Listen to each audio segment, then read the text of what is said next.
नमस्कार मित्रांनो, स्वागत आहे तुमचं नर्सिंग ट्युटोरियल आपल्या या चॅनलवरती. चला तर आपण पार्ट 3 आज बघणार आहोत. पार्ट 2 मी अपलोड केला, तरी काही विद्यार्थ्यांनी कमेंट केली की आपल्याला पार्ट 3 बनवून म्हणजे त्यांना कसे आयडिया पाहिजे आणि समजून पण सांगा, त्यामुळे मोठा लेंदी होणार आहे हा व्हिडिओ. तरी सर्वांनी शेवटपर्यंत बघा, एकदम व्यवस्थितपणे आणि व्यवस्थित आपल्या सोप्या भाषेमध्ये मी तुम्हाला समजून सांगणार आहे. तरी सुरू करूया आपण. चला तर त्या दिवशी आपण पार्ट सेकंड मध्ये क्वेश्चन थर्ड मधला म्हणजे आपल्या शॉर्ट नोटमध्ये फर्स्ट टिप आपली झाली होती. फर्स्ट शॉर्ट नोट म्हणजे ती काय मानसिकदृष्ट्या निरोगी व्यक्तीचे वैशिष्ट्य, ही टिप आपली झाली होती. तर याच्यामध्ये काही क्वेरीज असेल तर तुम्ही परत एकदा तो व्हिडिओ बघू शकता. मी आता एवढं एक्सप्लेन करत नाही कारण व्हिडिओ खूप लेंदी होईल. तरी मी चांगल्या पद्धतीने समजून सांगण्याचा प्रयत्न करते. चला तर मग नेक्स्ट बघू, कुटुंबाची कार्य. हा क्वेश्चन अत्यंत इम्पॉर्टंट आहे. ही टिप खूप वेळा विचारली गेलेली, सगळे IMP क्वेश्चन घेतलेले मी याच्यामध्ये. तर कुटुंबाची कार्य, आता कुटुंब म्हणजेच काय आपण अगोदर लिहू आणि मग कुटुंबाची कार्य काय काय ते लिहू. त्याच्यानंतर आधी बघू आपण थोडी इंट्रोडक्शन लिहिलं तरी चालतं. अन्न, वस्त्र, निवारा आणि सुरक्षितता, आरोग्य, याचबरोबर आरोग्य, शिक्षण, सामाजिकरण, मनोरंजन, नैतिक व धार्मिक मूल्यांचे शिक्षण या प्राथमिक गरजा कुटुंबाचे कार्य आहे. आता कुटुंबाचे कार्य काय काय आहे आपले, त्याच्यामध्ये येतं अन्न, वस्त्र, निवारा देणे, सुरक्षितता देणे, आरोग्य, याबरोबर आरोग्य देणे आणि शिक्षण देणे, सामाजिकरण देणे म्हणजे समाजात वागण्याचे आपल्याला थोडं आपल्याला नियम शिकवणे किंवा मनोरंजन करणे, नैतिक धार्मिक मूल्यांकनाचं शिक्षण या प्राथमिक गरजा म्हणजे आपल्या ज्या प्राथमिक गरजा आहेत त्या पूर्ण करण्यासाठी म्हणजे कोणाचं कार्य आहे ते कुटुंबाचंच कार्य आहे. आपल्या प्राथमिक गरजा कोण देतं, आपलं कुटुंब देतं. तर हे प्राथमिक गरजा झाल्या. तरी पण आपले मेन कार्य काय आहे कुटुंबाचे ते आपण हे बघू. फर्स्ट कारण हे कामवासनेची पूर्ती. कामवासना म्हणजेच कामाचं नाही, कामवासनेची पूर्ती म्हणजेच मानवी एक महत्त्वाची गरज आहे मानवाची. ते अट्रॅक्शन होतं का, सेक्सुअल अट्रॅक्शन, त्यासाठी. तर मग क्रॉस जेंडर अट्रॅक्शन यासाठी आपण कामवासने हा शब्द यूज केलेला आहे. परंतु व्यक्तींच्या लैंगिक संबंधावर समाजाचे अनेक नियंत्रण घातलेले असतात. खूप नियंत्रण घातलेलं असं नाही का कामवासनेची पूर्ती म्हणजेच आपल्या कुटुंबातून त्या विवाह हा एक पवित्र शब्द त्याला दिलेला आहे. त्याच्यामध्ये आपण मनाला लिहू शकतात. त्याच्यामध्ये काय विवाहाला एका वेळेला एका स्त्रीशी विवाह होऊ शकतो, दुसऱ्या स्त्रीशी आपण लग्न करू शकतो नाही. जे पहिल्या स्त्रीशी आपल्या डिवोर्स झाल्याशी दुसऱ्या स्त्रीशी आपल्या लग्न करता येतं का, नाही. अशा पद्धतीचे नियंत्रण घातलेले आहे सरकारने किंवा आपल्या संविधानाने. तसंच प्रजोत्पादन हे कुटुंबाचं दुसरं कार्य आहे. याच्यामध्ये तुम्ही मनाने एक्सप्लेन करू शकता किंवा उदाहरण पण देऊ शकता. प्रजोत्पादन समाजाचे अस्तित्व व सातत्य टिकवण्यासाठी प्रजोत्पादन कार्य अतिशय गरजेचे आहे. रिप्रोडक्शन म्हणजेच आपल्याला दुसरी पिढी निर्माण होण्यासाठी प्रजोत्पादन हे कुटुंबाचे एक महत्त्वाचे कार्य आहे. संतती, संगोपन आणि संवर्धन. आता झालेले अपत्य त्याचे संगोपन करणे, त्याचं पालनपोषण करणे हे कुटुंबाचं अत्यंत महत्त्वाचं काम आहे. तर याच्यामध्ये बघू आपण मानवी मुलं हे जन्मतः असहाय्य व परावलंबी असतात. जन्माला आलेले प्रत्येक मूल स्वतःचं काम स्वतः करू शकतं का, नाही करू शकत. त्यासाठी त्याला आईवडिलांची कुटुंबाची गरज असते. त्यामुळे कुटुंबात जन्मलेल्या मुलांचे संगोपन व संवर्धन करण्याचे कार्य कुटुंबातील सदस्यांना करावे लागते. आपल्या घरात लहान बाळाला त्याचे संगोपन कोण करतं, कुटुंबातील सर्व सदस्य करतात या पद्धतीने. त्याच्यानंतर येतं फोर्थ नंबरचं आपलं इथं सामाजिकरण. सामाजिकरण म्हणजेच काय, समाजामध्ये आता मानव कसा आहे एक म्हणजे समाजामध्ये राहणारा प्राणी, तर त्याला काय सगळ्यांशी अवलंबून राहावं लागतं, एकमेकांशी किंवा संपर्क साधावा लागतो. सामाजिकरण तर मग काय, जन्मतः केवळ एक जैविक प्राणी असलेल्या बालकाचे समाजात प्राण्यांचे रूपांतर होण्यासाठी, म्हणजे आता जन्म झालेला बाळ आहे ते काय जैविक प्राणी म्हणजे त्याला काही माहिती आहे का समाजामधलं, नाही माहिती. आणि बालकाचे समाजामध्ये म्हणजे सामाजिक प्राण्यांमध्ये रूपांतर करण्यासाठी कोणाचं कार्य आहे, सगळ्यात महत्त्वाचं कार्य कोण बजावतं, त्याच्यामध्ये कुटुंब बजावतं. म्हणजे लोकांमध्ये कसं वागायचं, लोकांशी कसं संबंध साधायचा, कोणाशी कसं वागायचं, त्याच्यामध्ये आपला प्रत्येकाशी वेगवेगळं म्हणजे समाजामध्ये वावरण्याची जी ज्ञान आहे ते आपलं कुटुंबातून भेटतं, सदस्याकडून पार पाडले जाते. आता व्यक्तिमत्वाचा विकास. व्यक्तिमत्व घडण्याचा सगळ्यात जास्त पाया कुठं रचला जातो, कुटुंबामध्ये. जे आपण लहानपणापासून बघतो तेच आपण मोठ्यापणी अनुकरण करतो मोठ्यांचं. तर मग बघू आपण कुटुंबातील इतर व्यक्तींशी आणि बालकांच्या ज्या आंतरिक क्रिया होतात त्यामधून मुलांना इतरांशी कसे वागावे याच्याने शिक्षण मिळते. आणि अनुकरणातून व्यक्तिमत्वाचा विकास त्याच्यातून होणार ना. जे मोठे करणारे ते लहान करणारे, मोठ्यांचं अनुकरण. आता जेवणाच्या अगोदर जर आपली आई हात धुत असेल तर आपण छोटं बाळ त्याची आई जर हात धुत असेल तर ते बाळ स्वतःहून हात धुणारे. ही हे जे अनुकरण होतं हे व्यक्तिमत्वाचा विकास होतो. किंवा प्रत्येक सवयी, कोणती सवयी घ्या तुम्ही, सकाळी लवकर उठण्याची घ्या, असं हे व्यक्तिमत्वाचा विकास कशामुळे होतो? अनुकरणामुळे किंवा कुटुंबामुळे होतो. त्याच्यानंतर येतं धार्मिक आर्थिक कार्य. आर्थिक कार्य काय काय बघू आपण. प्राचीन काळी जेव्हा मानव अपघात होतो त्यावेळी आपल्या पोटा पाण्याची गरज भागवताना संपूर्णपणे तो निसर्गावर तसेच इतर मानवावर थोडाफार अवलंबून असतो. आता आपल्याला जे खायप्यायची सुविधा आहे ते कोण पुरवतं आपल्याला? पहिले काय होतं? निसर्गावर अवलंबून होतं. पण आता कसं आहे? कुटुंबावर अवलंबून, माणसावरती. मग त्यालाच आपण काय म्हणतो? कुटुंब म्हणतो. आता आपण घरामध्ये राहतो तर आपल्याकडं आर्थिक तंगी, समजा पैसा आहे, याचे कोण कार्य करतं? कुटुंब करतं. कारण सर्वांचा सहभाग लागून आपल्याकडे थोडेफार खर्चायला पैसे येतात आणि त्यालाच आर्थिक कार्य असे संबोधले आहे. नंतर धार्मिक कार्य. धार्मिक काय कार्य आहे? तर कुटुंबामध्ये सदस्यांना धार्मिक शिक्षण देण्याचे कार्य केले जाते. धार्मिक शिक्षण म्हणजेच कसं? आता आपण तर आपल्या संतांविषयी किंवा आपल्या इतिहासाविषयी जो आपल्याला धार्मिक किंवा आपल्या धर्माविषयी जो ज्ञान प्राप्त होते आपल्या कुटुंबातूनच होते. सर्वप्रथम आपलं कुटुंब सांगतं का आपल्या धर्माविषयी आपण चांगलं वागायचं नाही किंवा आपल्या धर्माचं आपण अनुकरण करायचं नाही किंवा आपल्या धर्माशी चांगल्या पद्धतीने वागायचं नाही, धर्म सोडून द्यायचा, असं शिकवते की नाही? कधी पण आपल्या धर्माविषयी आपल्या मनात प्रेम आपलं हे कुटुंबच भरत असतं. त्यामुळे कुटुंबाचे कार्य, कुटुंबातच एक मुलं एका विशिष्ट धर्माचे अनुयायी होतात. म्हणजे आता आपण हिंदू धर्मात जन्माला आलो तर आपण हिंदू धर्माचंच ऐकणार ना. आपल्या घरामध्ये हिंदू धर्मात जास्त आहे. असं नाही का आपण दुसऱ्या धर्माला तुच्छ लेखू शकतो? नाही लेखू शकत. ते त्यांचा धर्म त्यांच्या जागेवरती बरोबर आहे, आपला धर्म आपल्या. परंतु हे धार्मिक आपल्या धर्माविषयी आपल्याला जाणीव करून देणे हे कोणाचं कार्य? हे कुटुंबाचे कार्य आहे. समजलं? त्याच्यानंतर बघू आपण शैक्षणिक कार्य. तर मुलाच्या शिक्षणाची सुरुवात खऱ्या अर्थाने संस्थेपासूनच होते. कुठून होते? शिक्षण. आता आपण म्हणतो पहिली शिक्षिका ही आपली आई असते. कुटुंब ही मुलाची पहिली शाळा मानली जाते आणि शिक्षिका आई ही मानली जाते. समजलं? तर कसं राहणार आहे? जी आपला आई शिकवणार आहे. आपण जास्त लहान मुलं कोणाच्या संपर्कात जास्त राहतात? आईच्या संपर्कात राहतात. कुटुंबाच्या जास्त थोडी लहान असतानाच मुलं बाहेर थोडी जातं, घराच्या नाही जात ना. तर मग तसं कसं शैक्षणिक कार्य जे शिकणारे मुलं ते आईवडिलांकडून आणि कुटुंबाकडून शिकणारे. त्यानंतर तर मानसिक आणि सामाजिक कार्य. मानसिक आणि सामाजिक कार्यामध्ये बघू, व्यक्तीला सामाजिक दर्जा प्रदान करणे व त्या दर्जानुसार सामाजिक भूमिका व ठरवण्याचे शिक्षण देणे तसेच मुलाला मानसिक व सामाजिक सुरक्षितता देण्याचे कार्य ही कुटुंबाकडून पार पाडले जाते. तर काय याच्यामध्ये काय सांगितलेले? सामाजिक दर्जा प्रदान करणे व्यक्तीला. जो व्यक्ती त्याला सामाजिक दर्जा प्रदान करायचा आहे त्या दर्जानुसार त्याला काय करायचं आहे? समाजामध्ये भूमिका आणि शिक्षण देणे. त्याच्यामध्ये त्याला भूमिका व शिक्षण देणे आणि तसेच मुलाला मानसिक आणि सामाजिक सुरक्षितता देणे. आता मानसिक आणि सामाजिक सुरक्षितता आपलं कोण देऊ शकतं? हे आपलं कुटुंब. जेव्हा आपण कुटुंबासोबत राहतो तेव्हा आपल्याला किती सिक्युअर फील वाटतं. एकदम असं मानसिक जास्त टेन्शन राहत नाही. काही पण प्रॉब्लेम आला आपलं कुटुंब आपल्याला सांभाळून घेईल किंवा हे करेल, अशा आपल्या मनामध्ये एकदम भूमिका असते, ठाम भूमिका असते. आपण घाबरतो का नाही? मग हे मानसिक आणि सामाजिक सुरक्षितता समाजापासून पण आपल्याला सुरक्षित करते आणि मानसिकरित्या पण आपण मेंटली पण प्रिपेअर असतो, कारण आपण फॅमिली आपल्या सोबत आहे. त्यांचे कार्य कुटुंबाकडून पार पाडले जाते. कितीही मोठे प्रॉब्लेम आला तर आपली फॅमिली आपल्यासोबत राहते. त्यामुळे सामाजिक नियंत्रण काय राहणार आहे? व्यक्तीचे वर्तन समाजाच्या नियमांना अनुरूप असावे. आपण इथं गुंडागिरी करू शकतो का समाजामध्ये राहताना? नाही करू शकत. आणि सामाजिक नियंत्रण म्हणजेच आपण कुटुंबाकडूनच ठेवले जातात. चांगल्या व्यक्तिमत्वाची जडणघडण जर कुटुंबाने केली तर समाजामध्ये सामाजिक एक चांगलं समाज निर्माण होईल. त्यामुळे सामाजिक नियंत्रण होईल.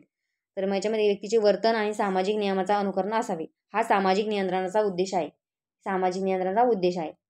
झालं आपलं हे 10 कार्य आहे. यापैकी तुम्ही काही मनानं टाकले चालते, याच्यातले थोडे गळले तरी चालते. एवढं काही स्ट्रेस घ्यायचं नाही. फक्त आन्सर सगळे अटेम्प्ट करायचे. असं एक पण क्वेश्चन नाही झाला पाहिजे की तो राहिला. थोडं कमी लिहिलं, स्पीड कमी असेल कमी लिहिलं, पण लिहायची, क्वेश्चन अटेंड करायची. त्यामुळे स्कोरिंग करायला पासिंग व्हायला अत्यंत महत्त्वाचे. तुम्ही पण हे काय करता, काही मुले पहिले 3 क्वेश्चन सॉल्व्ह करतात, चौथा आणि 5वा क्वेश्चन हे 30 मार्काचं क्वेश्चन डायरेक्ट स्किप होऊन जातं, त्यांच्याकडून टाईमच पुरत नाही. तर असं अजिबात करायचं नाही. त्याच्यामध्ये विवाह आणि त्यांची वैशिष्ट्ये व व्याख्या लिहा. आता एक क्लिअर आलेली नाही माझ्याकडून, तरी पण मी तुम्हाला वाचून सांगते. विवाह ही एक मानवी समाजातील एक महत्त्वाची व सार्वत्रिक स्वरूपाची सामाजिक संस्था आहे. विवाहाच्या खूप व्याख्या आहे, तुम्हाला जी सोपी वाटेल ती करू शकता तुम्ही. आता ही कोणती? विवाह ही मानवी समाजातील एक महत्त्वाची आणि सार्वत्रिक स्वरूपाची सामाजिक संस्था आहे. हा सगळ्यात सोपी व्याख्या आहे. काय आहे? विवाह ही काय आहे? मानवी समाजातील एक महत्त्वाची व सार्वत्रिक स्वरूपाची सामाजिक संस्था आहे. एका जैविक प्राणीपासून, आता आपण थोडं इंट्रोडक्शन बघू. एका जैविक प्राणी म्हणून मानवाला अन्न, वस्त्र, निवारा या गरजांबरोबर लैंगिक समाधान मिळणे हेही गरजेचे आहे. आपल्याला जसं अन्न, वस्त्र, निवारा या गोष्टी जर गरजेच्या आहे आपल्या जगण्यासाठी, तर लैंगिक समाधान पण आपल्याला गरजेचं आहे, भागवावी लागते. तर मग मानवाला आपल्या गरजा सामाजिक नियमांच्या चौकटीत, आपल्याला ज्या गरजा, आपल्या काही पण गरजा असतात आता आहे, तर त्यांना काहीतरी नियम कायदा आहे, चौकट आहे, नियमाच्या चौकटीत पूर्ण करण्याच्या आणि त्यांना नियंत्रण करण्याच्या स्थिती ठेवण्यासाठी समाजात अस्तित्वात आलेली एक सामाजिक नियमन व्यवस्था म्हणजेच विवाह संस्था होय. आता आपल्या व्यवस्था कोणती आहे? आपल्या अन्न, वस्त्र, निवारा ह्या आपल्या गरजा आहे. तर जशी आपली एक शारीरिक गरज आहे, लैंगिक गरज आहे, ते आपल्या शरीराला गरजेचे असते. तर याच्यासाठी काय केलेलं आहे? एक समाजाने काय केलं? मग असं तर कोणी कोणाला काही पण रेप होऊ शकतात, काही होऊ शकतात ना. त्यामुळे त्यांनी काय केलं? एक चौकट केली, म्हणजे नियम बनवले. त्याच्यामध्ये ही विवाह संस्था ही एक त्याची नियमाच्या चौकटीत आहे. ही त्यामुळं सामाजिक नियमन व्यवस्था आहे. तर आता विवाहाचे वैशिष्ट्य बघू काय काय. तर विवाहाचे वैशिष्ट्य बघू आपण. पहिले तर अनिवार्यता म्हणजेच काम वासना ही एक मानवाची एक नैसर्गिक गरज आहे. नैसर्गिक गरज, याच्यामध्ये लाजण्यासारखं काहीच नाही. तर मात्र तिचे समाधान कोणत्या मार्गाने करावे याबाबत समाजाची काही बंधने आहेत. हा पॉईंट महत्त्वाचा आहे. आता अनिवार्यता काय सांगितलेलं, याच्यामध्ये काम वासना ही गरज आहे, परंतु याच्यामध्ये काय केलेलं आहे यांनी, कोणी योग्य मार्गाने करावी आणि याबाबत समाजाची बंधने घातलेली आहे. त्यालाच मग आपण काय म्हणलेलं आहे? अनिवार्यता. ही बंधन अत्यंत गरजेचं आहे, म्हणजेच आपलं विवाह हे अनिवार्य बंधन आहे आपल्यासाठी, लक्षात ठेवायचं आहे. नंतर दुसरं येतं समाज मान्यता. आता विवाह ही एक अशी संस्था आहे ज्याला समाज मान्यता आहे. समाजाविरुद्ध आहे का? ही नाही. तर विवाहित स्त्री व पुरुष व पती पत्नी, आई वडील म्हणून दर्जा मिळतो. आता लग्न झाल्यानंतर फक्त एक कुटुंब, म्हणजे एक मुलगी, दोघा जणांचं लग्न होतं का? नाही. त्यांचं लग्न झाल्यानंतर 2 कुटुंब एकत्र येतात. त्याच्यानंतर त्यांचं आपत्ती जन्माला येतं. मग ते आधी काय करतात? स्त्री पुरुष, मग त्यानंतर पती पत्नी होतात. मग नंतर आई वडील म्हणून दर्जा मिळतो. होणाऱ्या संततीचा वारसा, कायदेशीर हक्क, वंश परंपरा ठरत असते. त्यांना वंश भेटतो, आडनाव भेटतं त्या बाळाला, त्याच्या आई वडिलांचं नाव भेटतं, आईचं नाव भेटतं. समाज मान्यता आहे. त्यामुळे विवाहबाह्य संबंध ठेवणारी स्त्री किंवा पुरुषांनी पती पत्नी म्हणून सन्मान मान्यता देत नाही, समाज मान्यता देत नाही. आता बघा याच्यामध्ये काय सांगितलेले, विवाहबाह्य संबंध जर ठेवले, स्त्री किंवा पुरुष कोणी असो, पती पत्नी दोघं म्हणून, तर त्यांना कधी भेटणार आहे का? समान मान्यता भेटणार आहे का? नाही. समाजामध्ये समाज त्याला मान्य करणार आहे का? नाही. आणि त्यांच्यापासून जी आपत्ती होणार त्यांना पण ते मान्य करणार नाही, त्याला कायद्याच्या चौकटीत नाही ते. त्यामुळे तसेच अशा विवाहबाह्य समाजातून होणाऱ्या संततीला देखील सामाजिक व कायदेशीर मान्यता मिळत नाही. बघितलं. आता आपण हे बघितलं कारण का? तर आपल्याला जी चौकट आहे आपल्या समाजामध्ये वागण्यासाठी, त्याला बंधने घातलेली आहे. ती बंधने आपण त्या बंधनाच्या आतमध्ये राहून किंवा त्या चौकटीच्या बाहेर गेलो तर मग ते आपल्याला समाज आपल्याला मान्यता करणार आहे, त्यामुळे नाही. मग त्यामुळे ही समाजामध्ये चांगला समाज आपल्याला विकसित करण्यासाठी हे काही बंधन नाही. त्याच्यासाठी विवाह ही संस्था ही आपल्याला खूप मदत करते. त्याच्यामध्ये स्थिरता आहे. पहिलं अनिवार्यता बघितलं, त्याच्यानंतर आपण काय बघितलं? आता स्थिरता बघू. त्याच्यानंतर आपण बघितलं समाज मान्यता, समाजाची मान्यता आहे. अनिवार्यता, समाजाची मान्यता. त्याच्यानंतर येतं आपलं स्थिरता. तर विवाह बंधनाने जोडलेल्या गेलेल्या स्त्री व पुरुषांमधील संबंध दीर्घकाळ टिकणारे असतात, कारण केवळ लैंगिक समाधान मिळवण्याच्या यासाठी व्यक्ती एकत्र आलेले नसतात.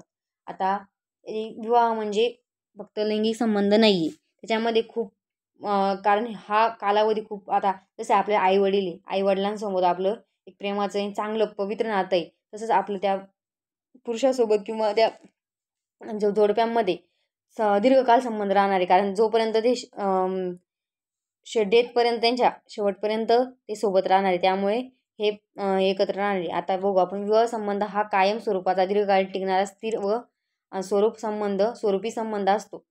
त्यांच्यामध्ये दोघांमध्ये अगोदर त्यांच्या दोघांमध्ये विवाह झाला तरी नंतर त्यांच्या आपत्तीसाठी आई वडील असतात, त्याच्या आई वडिलांनंतर ते आजी आजोबा असतात. त्यामुळे हा संबंध खूप आणि दीर्घकाळ टिकणारा असतो आणि स्थिर असतो. स्थिरता समजलं तुम्हाला आता. त्यानंतर औपचारिकता म्हणजे आपलं घर. आता आमचं बघूच आपण, विवाह ही एक संबंधित व्यक्तीची खाजगी बाब नसून ती एक सामाजिक घटना आहे. विवाह ही फक्त आपल्या दोघांमध्ये किंवा कोणाच्या होईना व्यक्तीच्या खाजगी बाब आहे का नाही, ही सामाजिक बाब झालेली आहे. वधू वरांची निवड, विवाह समारंभ याद्वारे स्त्री पुरुषांच्या सामाजिक दर्जाची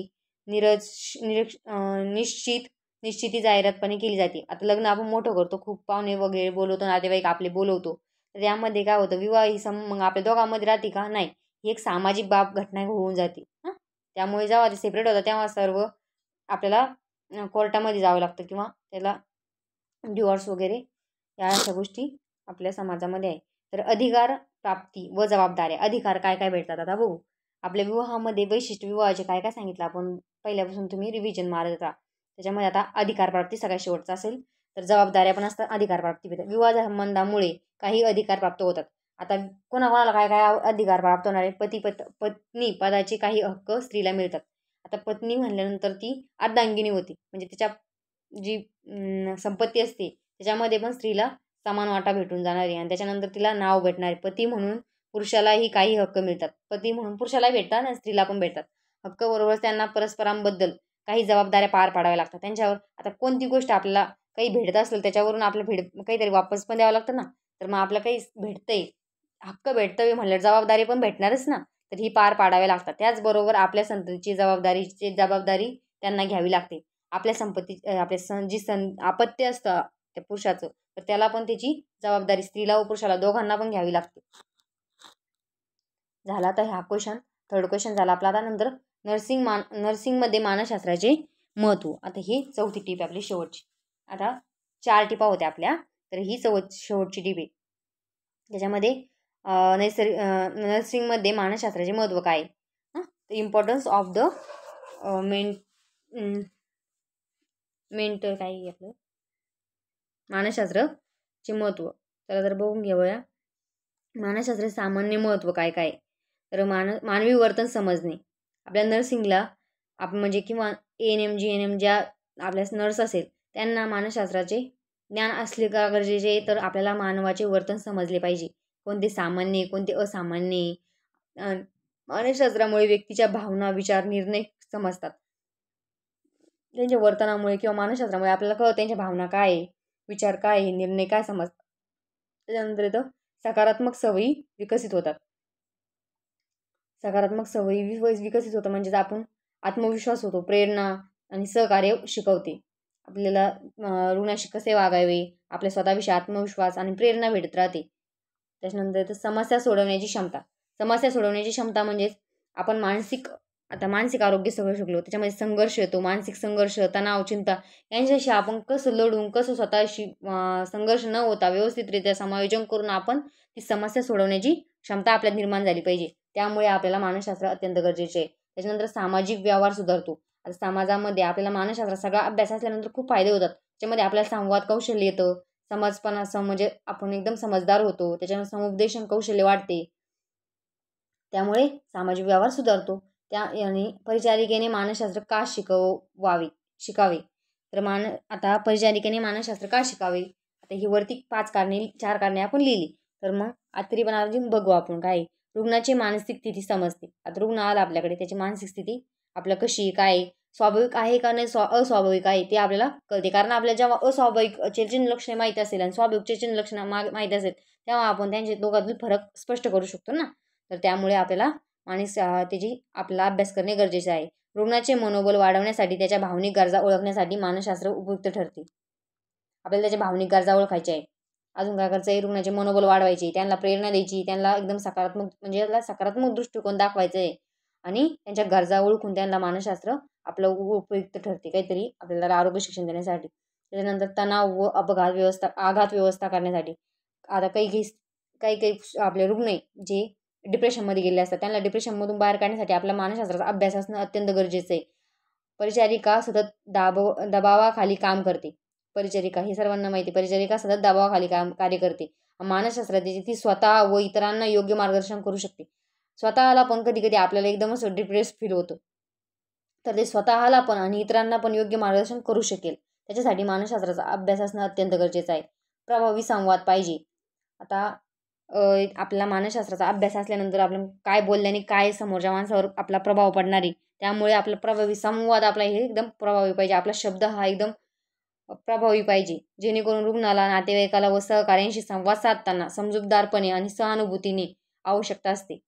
आपण एखादा आता कसा पण उदाहरणार्थ घ्या तुम्ही. प्रभावी संवाद म्हणजेच काय म्हणता येईल, एखादं पेशंटचे क्रिटिकल कंडिशन आहे, आपण त्याला हसून खेळून बोलतोय, नाही, थोडी सहानुभूती आपल्याला दाखवू नये. नंतर आपण आपला थोडं त्यांच्या देखत सहानुभूती दाखवायची किंवा त्यांचे प्रॉब्लेम्स आपल्याला ऐकून घ्यायचे. नातेवाईकांना सगळ्यांना आपण जेव्हा संवाद साधतो तेव्हा हसायचं आहे का नाही. कारण काय, क्रिटिकल कंडिशन आहे म्हणजे ते थोडं सिरियस पेशंट आहे. त्यांच्याशी आपल्याला सहानुभूतीने किंवा प्रेमळपणाने आणि त्यांना सांगायचं बरं होईल होईल थोडं चालू आहे असं सांगायचं. त्यामुळे आपल्याला सहानुभूती आवश्यकता असते. आणि रुग्णसेवेत सहानुभूती दाखवायची. आता तेच चालू आहे. मानसशास्त्राच्या रुग्णाच्या मानसिक वेदना समजून घेण्याची दृष्टी पाहिजे. आता समोरच्या माणसाचं आपण ऐकून घेतोय, तुम्ही एकदम असं चांगल्या पद्धतीने ऐकून घेताय, त्यांच्याकडे बघताय, त्यांना थोडं फीडबॅक देताय किंवा मान हलवताय. या पद्धतीने जर आपण त्यांना फीडबॅक देतोय तर ते आपल्याला त्यांचे प्रॉब्लेम सांगणार आहे. तसेच आपण जर त्यांना फीडबॅक दिला नाही, आपण त्यांना इग्नोर केलं, त्यांच्याशी आय कॉन्टॅक्ट केला नाही, तर ते आपल्याला सांगाल का, ते म्हणे हे आपलं ऐकतच नाही, आपण सांगू कशाला. त्यामुळे ते आपल्याला सांगणार नाही. समजलं. सहानुभूती, रुग्णाची सेवेची सहानुभूती द्यायची म्हणजे आपण काहीतरी दिल्यामुळे आपल्याला थोडं त्यांना पण आपलं बरं वाटणार. त्यांच्या आता आपलं वेदना समजून घेता हे, त्यामुळे ते अजून आपल्याला चांगल्या पद्धतीने त्यांचे प्रॉब्लेम सॉल्व्ह करणार सांगणार आहे. कार्यक्षमता वाढवणे. आता कार्यक्षमता वाढवणे म्हणजे शारीरिक नव्हे तर मानसिक सामाजिक दृष्टिकोनातून रुग्णसेवेची प्रभावी होतो. आता मानसशास्त्राचा आपण अभ्यास केल्यानंतर आपल्याला कळतं, शरीरच नव्हे तर मानसिक आणि सामाजिक दृष्टिकोनातून रुग्णसेवा ही प्रभावी होते. आपल्याला दोन्ही, आता आपणच त्यांना मेडिकल ट्रीटमेंट देतोय त्यामुळे ते बरे होईल का, थोडं मेंटली पण आपण त्यांना सिक्युअर फील करून दिलं पाहिजे. आणि सामाजिक दृष्टिकोनातून त्यांना रुग्णसेवा चांगली पुरवली पाहिजे, जेणेकरून ते लवकर बरे होतील. झालं आपल्या 4 टिपा झाल्या. आता क्वेश्चन 4.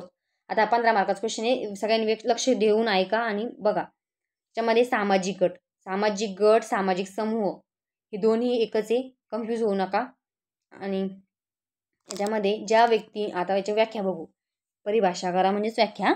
ज्या व्यक्तीत स्थायी स्वरूपाचे सामाजिक संबंध प्रस्थापित झालेले आहे, अशा किमान 2 किंवा त्यापेक्षा अधिक व्यक्ती मिळून जो समूह अस्तित्वात येतो त्यालाच आपण सामाजिक समूह असे म्हणतो. सामाजिक समूह समजलं तुम्हाला. ज्या व्यक्ती स्थायी स्वरूपाचे सामाजिक संबंध, स्थायी म्हणजे एका ठिकाणी राहणारे, स्वरूपाचे सामाजिक संबंध प्रस्थापित झालेले आहे, म्हणजे एका घराजवळ घर असणे किंवा आपलं कुटुंब, भावकी म्हणता येईल त्याला, प्रस्थापित झालेले आहे. अशा किमान 2 किंवा त्यापेक्षा अधिक व्यक्ती. 2 किंवा त्यापेक्षा अधिक व्यक्ती म्हणजे गट एका व्यक्तीचा असतो का, नाही. त्यामुळे 2 व्यक्ती किंवा त्यापेक्षा अधिक व्यक्तींचा जो समूह निर्माण झालेला आहे त्याला काय म्हणतो आपण, सामाजिक गट असे किंवा सामाजिक समूह असे म्हणतो. समजलं. त्याच्यामध्ये काय सांगितलं, स्थायी स्वरूपाचे म्हणजे स्थायी म्हणजेच एका ठिकाणी राहणारे आणि त्यांच्याशी सामाजिक संबंध प्रस्थापित झालेले अशा किमान 2 किंवा त्यापेक्षा जास्त व्यक्तींना व्यक्तींचा जो मिळून समूह अस्तित्वात आलेला आहे त्याला आपण काय म्हणू, सामाजिक समूह. झाली व्याख्या पाठ. एवढं अवघड नाही, खूप सोपी व्याख्या आहे. नंतर सामाजिक गटाची वैशिष्ट्ये लिहा. त्या गटाची वैशिष्ट्ये बघू आपण. वैशिष्ट्यामध्ये तर पहिलं सहकार्य व संघर्ष वैशिष्ट्यामध्ये समूहाचे. आता समूह म्हणजेच काय तुम्ही बघितलं.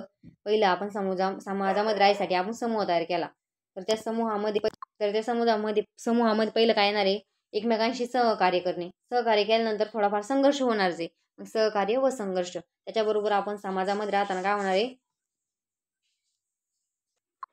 संस्कृतीमध्ये काय, समाजामध्ये जर राहायचं असेल तर आपली प्रत्येक समाजामध्ये संस्कृती असते. संस्कृती आपल्याला पाळावी लागते, ही वैशिष्ट्ये. आणि समाज म्हणल्यानंतर आपल्याला परावलंबी म्हणजे आपण एकला असल्यावरती आपल्याला समाज होणार आहे का, नाही.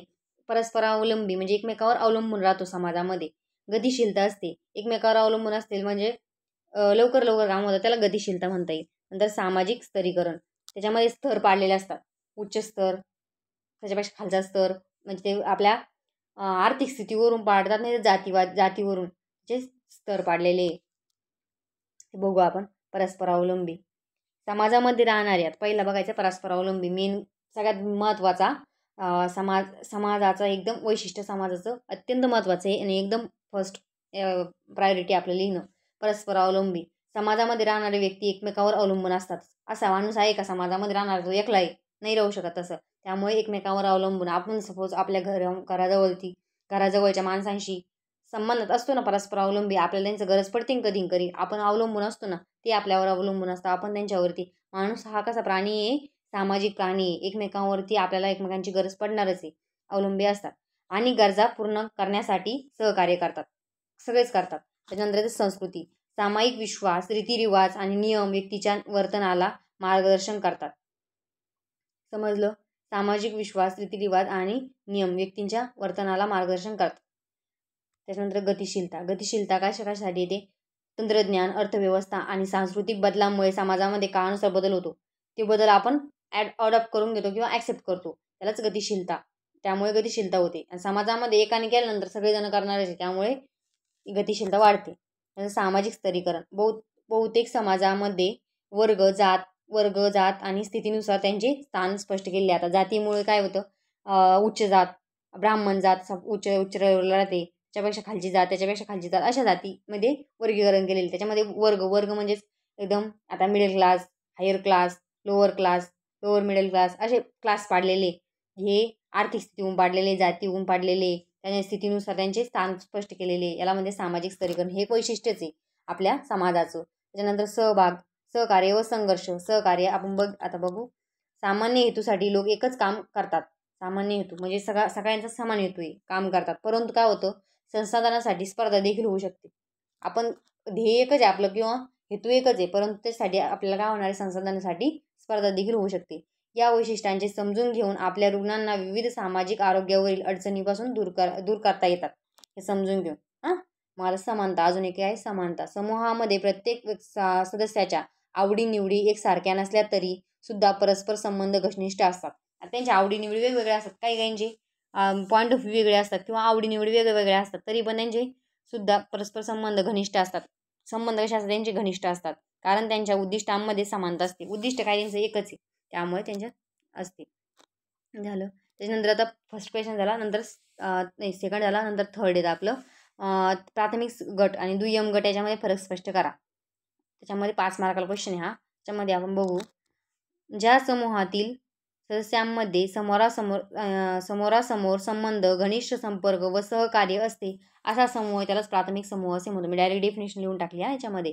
नंतर दुसरं येतं आपलं, ज्या समूहातील सदस्यांचे परस्परसंबंध प्राथमिक नाही, अशा समूहाला द्वितीय समूह असे म्हणतात. प्राथमिक नाही म्हणजेच काय, त्यांचा कॉन्टॅक्ट असं रेग्युलर येत नाही. आपण प्राथमिक समूहाची व्याख्या बघितली, घनिष्ठ संपर्क असतात. संबंध कशा समोरासमोर असतात, म्हणजे एकाच ठिकाणी राहणारे, स्थायिक असतात ना ते, त्यामुळे. आता नेक्स्ट बघू आपण दुसरं. प्राथमिक समूहाचा आकार लहान असतो. प्राथमिक समूह असा कसा राहणार आहे, लहान असणारे.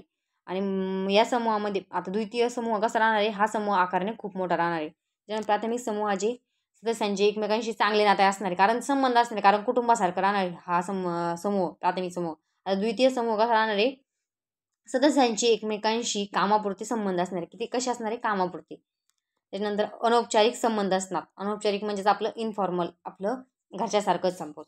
आणि फॉर्मल, आता याच्यामध्ये द्वितीय समूहामध्ये औपचारिक असणारे, जितकं कामापुरतं तितकंच बोलायचं. तसं उदाहरणार्थ घ्या. आता याच्यामध्ये कुटुंब, शेजारी पाजारी, मित्रमंडळ, गावातील समूह.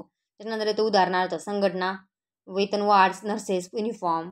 आपले ज्या संघटना तयार झालेल्या आपल्या काही करण्यासाठी, ज्या संघटना आपल्या मदत करतात, त्यांना आपण म्हणू शकतो द्वितीय समूह. या समूहामध्ये आम्हीची कर्तव्य भूमिका असते. आता या समूहामध्ये काय असतं, आम्हीची कर्तव्य भूमिका असते.